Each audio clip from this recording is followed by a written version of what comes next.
सुप्रभात छात्रों। जैसे कि आप जानते हैं, हम पिछले पाठ संख्या 3 अहो कारुण्यम सिंह दंपतियों इसका पहला भाग पढ़ चुके हैं।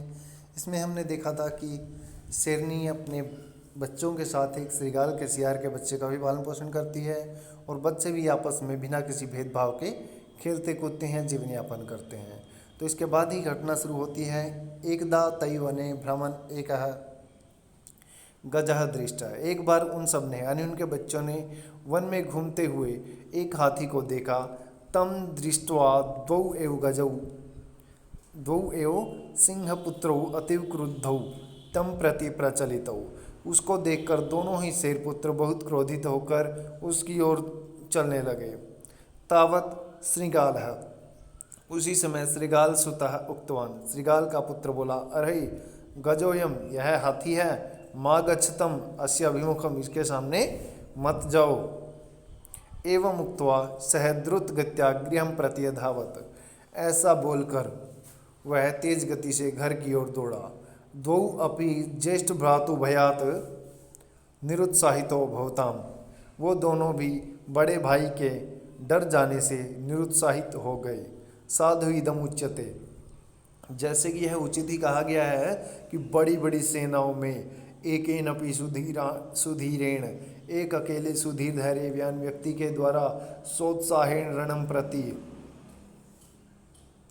उत्साहपूर्वक लड़ने से, रण के प्रति युद्ध भूमि में का एक उत्साह से लड़ने से सोत्साहम जायेत, सभी में उत्साह की उत्पत्ति होती है, सभी उत्साही होते हैं।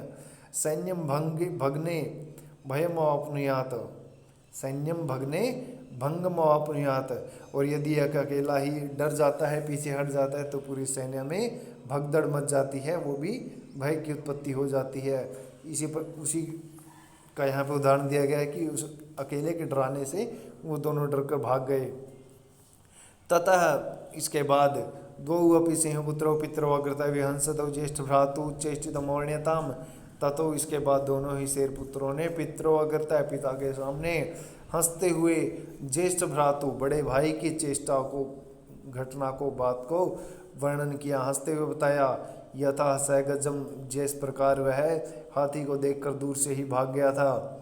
सह तदकर्ण्य को पविष्ट है, वह सियार का बच्चा उसको सुनकर क्रोध से भरा हुआ।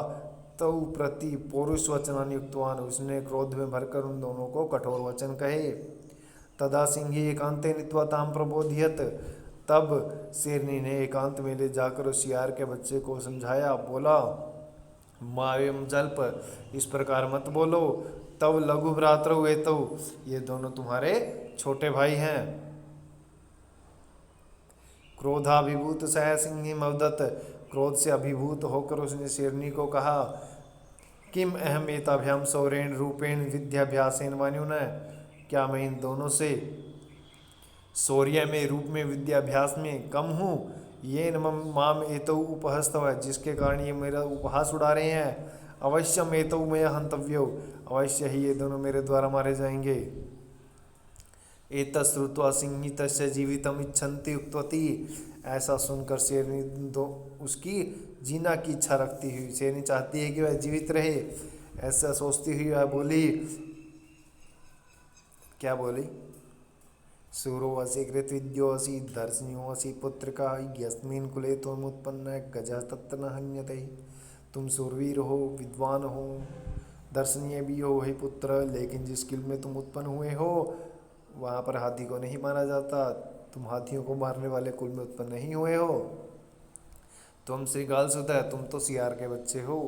मैं अनुकंपया, मेरी अनुकंपा से, स्वकीय पानेन पोषितो असि, अपने पुत्र के समान तुम्हारा पालन पोषण किया गया है।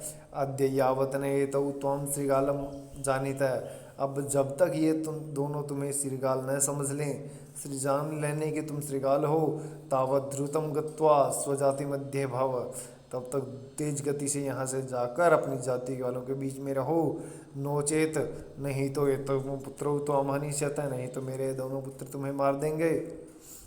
तस्या एतद्वचन श्रुत्वा भयात व्याकुल सह तत्क्षणात् एवं ततः प्रणष्ट, उसके इस प्रकार के कठोर वचनों को सुनकर वह भय से व्याकुल हुआ, उसी क्षण वहां से भाग गया।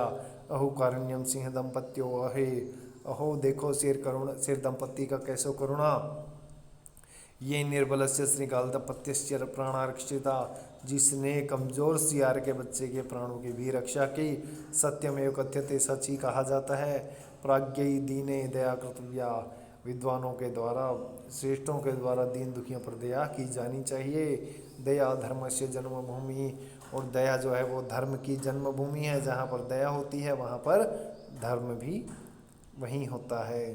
धन्यवाद छात्रों, आशा है आपको एक कहानी अच्छी लगी होगी और अनुवाद भी ध्यान से समझ आ गया होगा। धन्यवाद छात्रों।